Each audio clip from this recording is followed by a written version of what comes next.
All right, everyone, I am so excited to show you this strategy. It is by far my favorite. It's just a really simple way to look at division that a lot of students enjoy and relate to. We just learned it yesterday, and already some of the students that were not feeling so confident in division before are excelling and mastering these skills. And we call this strategy, well, you might hear it called box method, but in my class, we call it area model shortcut, because really that's what it is. It's a shortcut. So to start this problem, let's do a bigger one. Let's do 3,593. Why not? We're going to divide it by 5, because I like my 5s. So I'm going to start this one just like I would area model, by drawing my box.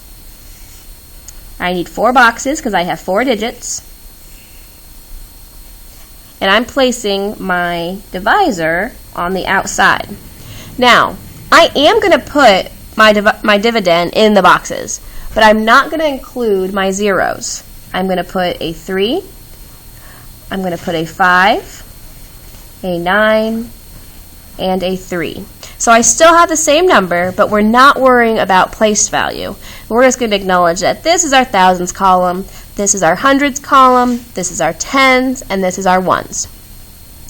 And then, just like every other strategy, I am going to write my multiples. 5, 10, 15, 20, 25, 30, 35, 40, 45, 50.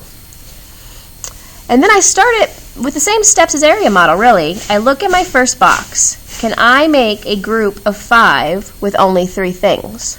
Well, I cannot. So I put a 0 on top. That's divide. First step. Now I multiply. 0 times 5 is 0. That's multiply. Next step, we subtract. 3 take away 0 is 3. Now after this step, we still bring it up, but when we add it, we are not going to actually add 3 plus 5. Because remember, in our brains, this is 3,000, and this is actually 500. So instead, we're going to put this number in front.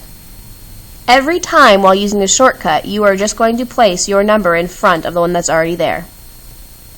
Then we start all over again. 5 can go into 35. Well, let's look. Oh, I see 35 on my list. Once, twice, 3, 4, 5, 6, 7 times. 7 times 5 is 35. Subtract. 0 left over. Bring it up, but putting a 0 in front of a 9 doesn't hurt anything. Doesn't change our number at all. Now we're going 5 into 9. Well, 9 is not on my multiples list, so I'm going to have to get close without going over. I see right here these two numbers are where 9 would be in between. The closest I can get without going over is 5. How did I get 5? Well, it's 5 times 1, so that goes on top. Subtract. I have 4 left over. Take that 4, move it up here, plop it in front of your 3. That's the nice thing about shortcut. Now I do the same thing. 5 going into 43. I don't see 43 on my list, but I see 40 and I see 45. 40 is as close as I can get without going over. I did it once, twice, 3, 4, 5, 6, 7, 8. 8 times 5 is 40. Subtract. 3. Bring it up. Nowhere to go, so 3 becomes our remainder. Now, the nice thing about shortcut, again, is that our answer is already right here. We do not have to add anything. We don't have to borrow, carry, all that jazz. It is right there. That is our answer for this problem. 718 with a remainder of 3. Let's work another one just to be sure. Let's do 9,674. Let's divide it by 4 this time. So I'm going to draw my box. going to make my boxes. And I'm going to put each digit in its own box. And all of that is divided by 4. Next thing I'm going to do is write my multiples. 4, 8, 12, 16, 1, 2, 3, 4, times 5, times 6, times 8,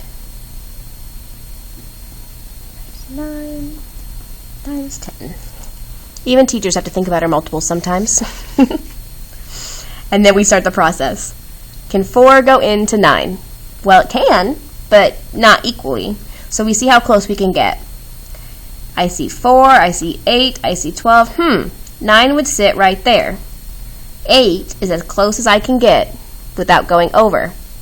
So 8 is my close number. How did I get there? Times 2. All right, subtract. We have 1, bring it up. We're doing shortcuts, so we just put it in front. 4 going into 16. Ooh, I see 16 is already on my list. I can get there straight away. 1, 2, 3, 4. Subtract.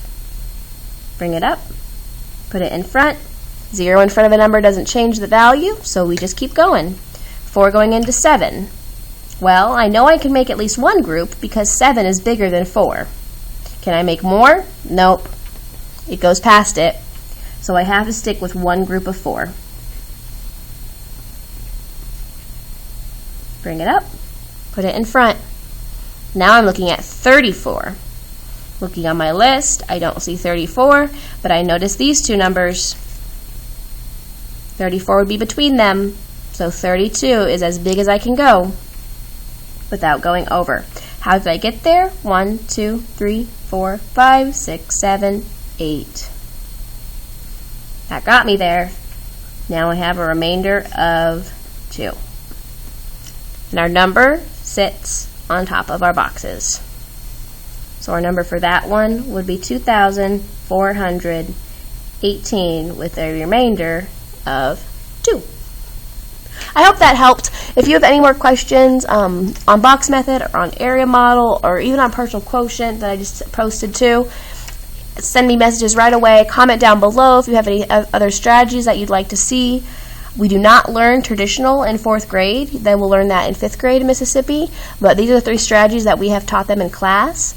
In my class, they can use any strategy they would like to solve to get their answer. And we've had that conversation of which way does your brain work, which strategy do you prefer. A lot of them are preferring this strategy, I will say. A good fair amount of us are trying partial quotient, and then there's a few of us that enjoy area model as well.